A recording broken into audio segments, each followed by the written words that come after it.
Assalamualaikum warahmatullahi wabarakatuh. Wah, agak gelap nih. Iya, udah. Eh, kita lagi di mana, Kang? Di kebun Cipakis. Di kebun Cipakis, Labu. kebun labu. Lihat ya. Ini punyanya beliau nih berdua sama Om Hakim. Keren kan? Bahan baru. Bahan baru, fresh land. Oke, kita tanya-tanya sedikit. Sekarang mau musim penghujan. Jadi di awal Januari itu tak disangka ternyata ada kemarau selak. Yang lama 4 hari kemarau. 4 hari kemarau. Ini seperti apa nih penanggulangannya? Kalau di sini masih nggak terlalu pusing dengan air ya, karena emang ada sumur bor, ada drip juga. Nggak tinggal nyalain mesin, udah kalau nyiram mah gampang gitu. Cuman kendalanya ya daunnya aja layu. Iya. Terus kendala ke pekerjanya ya. Iya, Kerja juga tuh kalau panas begini. Sekarang jam berapa nih? Jam 10. Udah mau gosong aja. Udah berhenti. Berteduh lah ya. Tanam labu itu gimana sih? Asik apa gimana? Asik tuh gimana kalau misalkan udah kelihatan berbuah, terus pertumbuhannya bagus, itu berkelihatan asik. Tapi kalau udah kena virus, nah lumayan. Nah itu ya. Nah, ada penanggulangan khusus kalau kena virus. iya.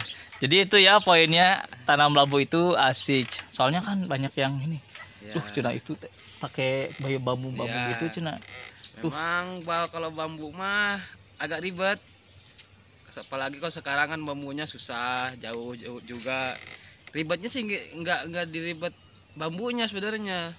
Ribet di biaya kerjanya. Itu yang bikin ribetnya. Nah, lumayan iya. kalau misalkan bambunya agak mahal, apalagi yang punya bambu tahu itu buat apa gitu kan. Agak lumayan naik harga bambunya. Terus kalau misalkan kita bambunya agak jauh dari tempat, biaya kerjanya untuk ngangkutnya itu kan, nah itu lumayan. Apalagi nggak bisa pakai kendaraan, Ya. harus dipinggul. Dipikul berat. Nah itu Karena ya. kan satu kebun untuk nanam 500 itu butuh bambu sekira 80 sampai 100 batang. Berapa duit itu? Ya Berapa duit? kira-kira 400 ribuan lah. 400.000 tapi belum Itu belum kerja. belum Kalau kerja. sama kerja mah bisa nyampe 800 lah, sejuta. Oh ya, untuk bambu aja 1 juta. Jadi kalau yang mau tanam labu, siapkan uang 1 juta untuk Nah, bikin para iya. rambatannya ini penting. Bisa nggak digayangkan? Tak nggak pakai para bisa nggak? Kalau di sini belum pernah ada yang nyoba. Bisa sih, tapi kan kualitasnya ya gitu bisa jelek. aja menjaga kualitasnya. Terus kan kalau misalkan giliran penyerbukan kan keinjak lah kan.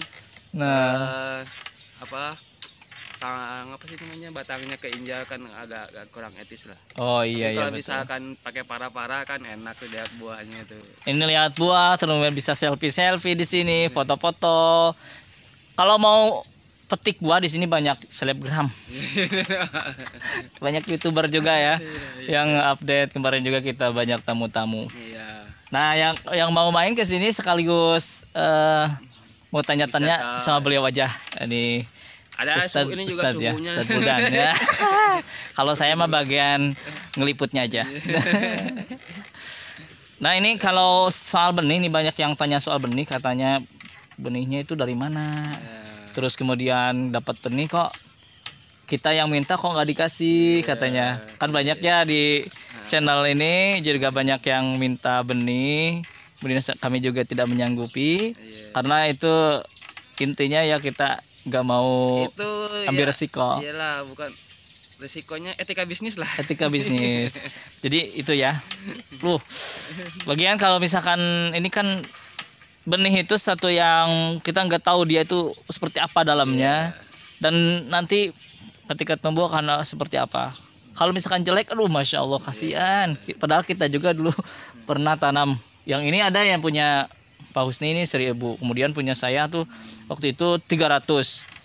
Kena virus semua. Kalau misalkan benihnya dilempar sama yang lain pasti kena virus. Mungkin nama kita juga udah tertoneng, tapi karena kita udah biasa. resiko itu pasti ada di pertanian.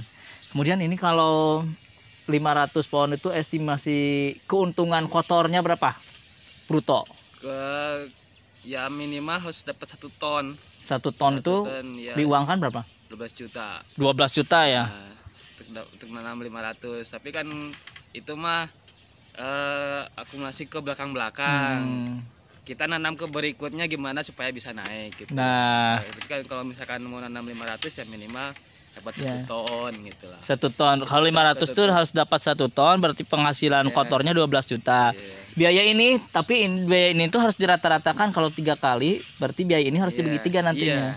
Misalkan kan tadi 800 ya. 900 lah biar mudah. Paling satu per tanam itu harus biaya untuk para itu sebenarnya bukan 900 tapi 300. Makanya kalau 12 juta nanti dikurangi para-paranya 300 masih dapat lah. Gurih. Oh, jangan dikasih tahu sebenarnya. Kalau banyak yang tanam kita juga nanti pasarnya lesu ya. Tapi silakan aja, ini mah terbuka lah ya. Terbuka kalau mau nanam. Keuntungannya seperti itu tuh. Udah ada lah di video-video yang lalu. Memang sebaiknya kalau nanam itu harus tahu pasarnya kemana dulu. Nah, ini soal pasar nih gimana? Jangan nanam dulu baru jual. Itu salah sebenarnya. Cari dulu yang mau belinya siapa baru ditanam. Ya, ini jangan panjang lebar ya. Terus itu mengenai katanya diolah ada peningkatan harga katanya. Seperti apa? Kalau diolah kan kita belum ya. Belum ya? Oh belum, makanya kita nggak berani ngomong ya. Cuman kalau diolah pasti dari 1 butir itu kan 2,5 kilo. Kalau dibikin semacam olahan tuh, kalau 2,5 kilo tuh sebenarnya diuangkan jadi 24.000. Kalau setelah diolah? Iya, bukan mentahannya. Kalau mentahannya 2 kiloan lah, 25 lah. Per buahnya kan 25. Kalau diolah tuh bisa jadi berapa ya? Jadi 100 lebih. Bisa jadi 100.000 tuh. Ayo olahin aja. Nih diolah ya, kita juga mau menuju ke situ untuk mengolahnya. Insya Allah nih beliau nih pakarnya, nanti ada mengundang katanya bibinya ya. Tetangga ada. Nah itu. Nah ini bocoran nih. Kalau soal pasar nantilah itu mah nggak usah dibocorin. Tapi kalau olahan sengaja ini ngasih peluang kepada Anda yang mau mengolah labu madu ya. Baik dibikin MPASI atau olahan yang lain, ini masih terbuka lebar karena kita juga belum mengolah ke sana. Ya paling kalau mau diolah ya sederhana saja, paling di sayur. Ya, dibikin dodol. Itu puding, cake seperti itu. Jadi belum sampai mengolah ke tingkat yang kelas-kelas berikutnya lah, gitu. Kemudian ini yang soal pupuk ya. Sekarang kan rentan sekali antara pemisahan organik dan non organik ya. Bagaimana kalau di sini di Najah Farm, organik dan anorganik? Kita makainya pupuk kandang, pupuk kandang. Ya, kotoran hewan. Ya. Ini lahan saya kan masuk 500 pohon nih. Ini pupuk kandangnya nyampe 45 karung. Wow, 45 karung. Yang ini 45 karung, yang ini 50 karung. Wow, yang ini juga, men. Masya Allah. Coba lihat. Wah, ini anak muda yang super keren. Masya Allah. Itu terus ya. Usia berapa usia? Sekarang 30. 30, saya 30 kemana aja 30 saya. Baru main kelereng aja gitu. Dia mah udah sukses. 30. Berarti 40 karung. 50 ya biar mudah. Per karung berapa? Per karung kita kalau diterima di kebun itu 10.000 11.000, tapi kita kan udah diambil sendiri ke kandangnya 7.000. 7.000, 7 kali 5 sudah 350 kan? Berarti kali 2 tadi. Ya. 1,5 juta. 1,5 juta men.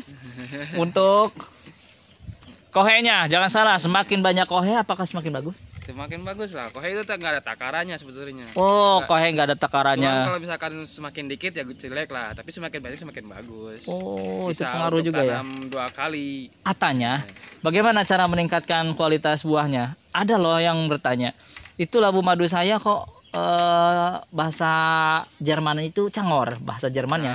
Cangor itu apa ya namanya? Mangkal. Iya. Gimana itu? Kalau mengkal biasanya kurang kalsium atau apa sulfur gitulah. Oh, Ya, kurang ya. kurang sulfur gitu kayak obat-obat apa sih namanya lupa. Nah, itu kurang sulfur sama kurang kalsium. Kalsium. Makanya harus Biasanya kalau yang kurang kalsium itu awalnya menguning tuh, tapi dia menguning terus udah menguning teh gimana ya? Jadi pulih lagi gitu. Oh, gitu. Dalamnya itu emang agak mengkal gitu kalau di ini.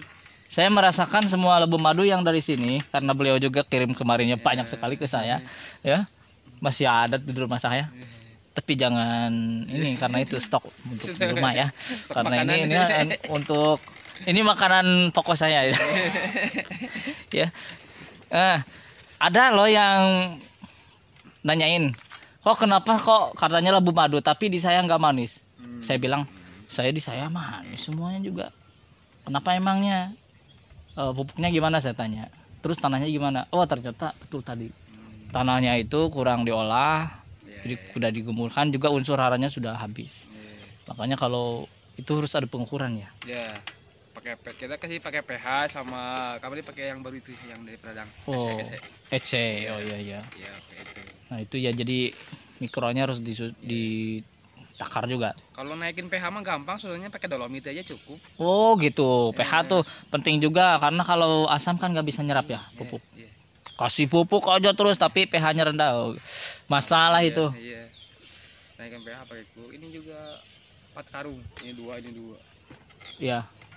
50 kiloan. Ya, kemarin saya tuh keliling ke Kaum, ke banyak pedagang di Kaum, kok ada ya beternak yang dari Pak Supriyadi. Nah, dari Pak Supriyadi ya. Ini percaya nggak? Di warung-warung sini harganya itu sudah 20.000 per kilo. Ini dekat dari kebun, Mas. Ini dari kebun tuh cuman berapa kilo dari kebun ya? Jarak Itu 20.000 loh. 5 kilo. Yang reject padahal ya. Iya, itu. Makanya masya Allah kita tuh sayang sebenarnya dilepas berapa gitu. Makanya harus ada peningkatan harga itu ya di situ. Iya. Maunya kita tuh reject semua. Biar dijual di sini. Biar bisa dijual di sini, masya Allah. Bang.